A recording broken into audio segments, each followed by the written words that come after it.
आवाज़ दो हम एक हैं, किसान एकता जिंदाबाद, मजदूर यूनियन जिंदाबाद, खट्टर सरकार मुर्दाबाद मुर्दाबाद मुर्दाबाद, काला कानून वापस लो।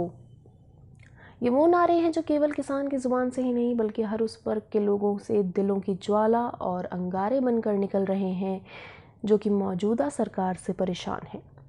अच्छे दिन का लॉलीपॉप हाथों में थमाकर वोट अटक लेने वाली भाजपा की सरकार ने किसी भी वर्ग के लिए फ़िलहाल कोई ऐसा काम नहीं किया है या फिर कर रही है जिससे उसके हिस्से में अच्छे दिन आए। वैसे भाजपा सरकार ने ना गलत नहीं कहा, बस कहने का तरीका ज़रा हटकर था जो कि जनता को धोखे में रखा गया। हमारे कहने का मतलब ये है कि भाजपा सरकार ने अच्छे दिन का ना केवल वादा किया बल्कि उसको लाने में भी ये सरकार पीछे नहीं आती है। आपने वो गाना सुना होगा ना, जो वादा किया वो निभाना पड़ेगा। तो सरकार ने अपना वादा तो पूरा किया और अच्छे दिन आए भी, मगर किसके? पूंजीपतियों के। अच्छे दिन आए मगर रसूखदारों के, व्यापारियों और किसानों के मुंह से तो अच्छे दिन का निवाला छीनने का काम इस सरकार ने किया। माफ़ कीजिए, हम ये नहीं कह रहे कि हम ही ऐसा सोच रहे हैं, बल्कि हर वर्ग हर तबके का ऐसा ही मानना है। लोगों का तो यहाँ तक कहना है कि जब से भाजपा की सरकार ने सत्ता संभाली है तब से लॉ एंड ऑर्डर का नक्शा ही बदल गया है। अपराधियों को इस बात का इल्म ही नहीं है कि लॉ एंड ऑर्डर भी किसी चिड़िया का नाम है। केंद्र सरकार ने राज्यसभा में किसानों के लिए नए बिल जो पास करवाए हैं वो सरकार के लिए मधुमक्खी के छत्ते में हाथ डालने से कम तो कतई नहीं है। आज देश का अन्नदाता सड़कों पर उतरने पर मजबूर है। किसान जो इन 3 कृषि कानूनों को वापस लेने का सरकार पर दबाव बना रहे हैं और आंदोलनरत हैं, इससे किसानों के मन में एक ये भी डर है कि कब अगले पल उनकी मौत का संदेशा लेकर कोई आ जाए, क्योंकि किसानों के प्रति असंवेदनशील ये सरकार कब किसानों पर लाठीचार्ज करवा दे उसका कोई भरोसा नहीं है। किसानों का मानना है कि ये सरकार अंधी हो चुकी है जिसे किसानों के आंसू भी दिखाई नहीं दे रहे, और साथ ही साथ बहरी हो चुकी है जिसे किसानों की पीड़ा भरी हुई चीख पुकार नहीं सुनाई दे रही। किसानों ने सरकार के कृषि कानूनों को काला कानून बताते हुए दिल्ली कूच का फैसला किया है। एक कहावत है ना कि अकेला ही चला था मैं जानिबे मंजिल, मगर लोग मिलते गए कारवां बढ़ता गया। किसानों का एक बड़ा जनसमूह दिल्ली की ओर बढ़ रहा था, जिन्हें रोकने के लिए प्रशासन ने अपनी पूरी ताकत झोंक दी थी। सड़कों पर मिट्टी डाली गई, बड़े बड़े बैरिकेडिंग किसानों को रोकने के लिए लगाए गए, मगर ये सभी इंतज़ाम किसानों के जोश और हौसले के आगे ऊंट के मुंह में चीरे के समान थे। किसान इन सभी बाधाओं को पाटते हुए आखिरकार दिल्ली पहुंच ही गए।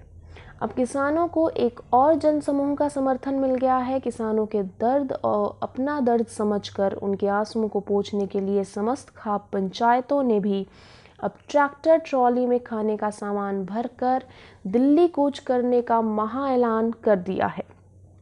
समय का फेर उलट पड़ता आज नजर आ रहा है। जहां पहले किसान सरकार से लच्चर कानून व्यवस्था के आगे बेबस दिखाई पड़ रहा था, अब वही भाजपा सरकार किसानों के बुलंद इरादों के आगे चारों खाने चित होती नजर आ रही है। ये किसान डर के आगे जीत है।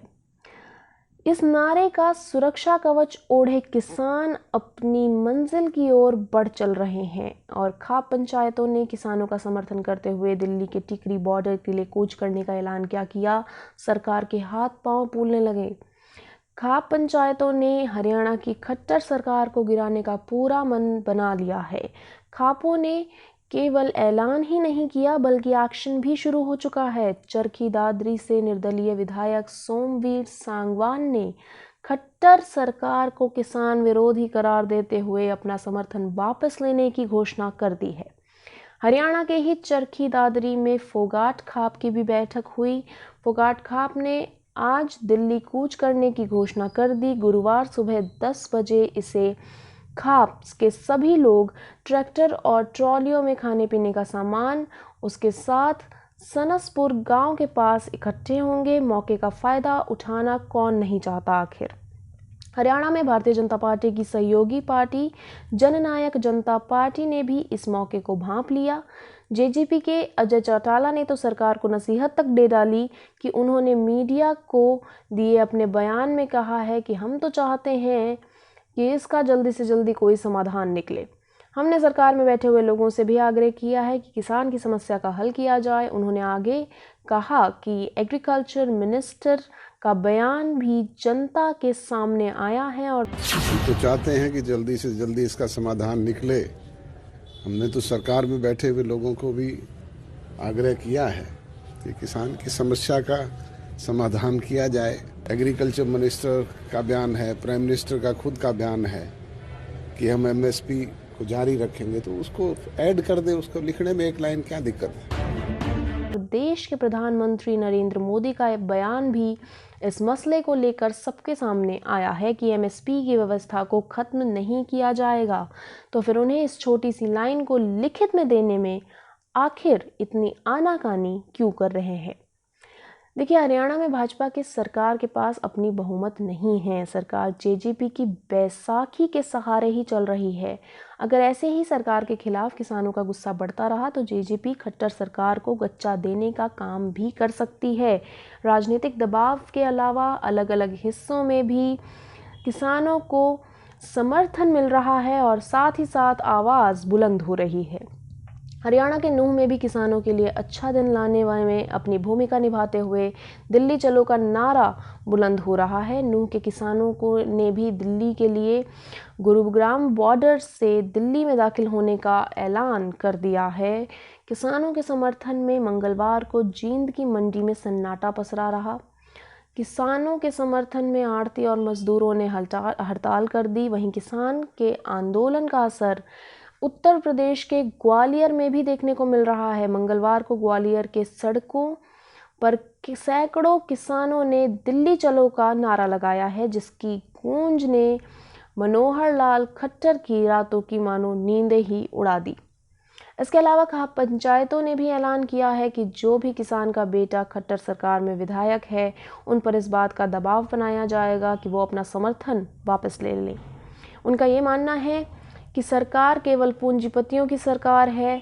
अब देखना ये होगा कि किसानों को 7 दिन से चलता ये आंदोलन आखिर किस मोड़ पर जाकर ख़त्म होगा। और अगर सरकार ने ये कानून वापस ना लिए तो कहीं ऐसा ना हो कि लोगों को अच्छे दिन का लारा देने वाली भाजपा सरकार के पैरों तले से सत्ता की ज़मीन खिसक जाए।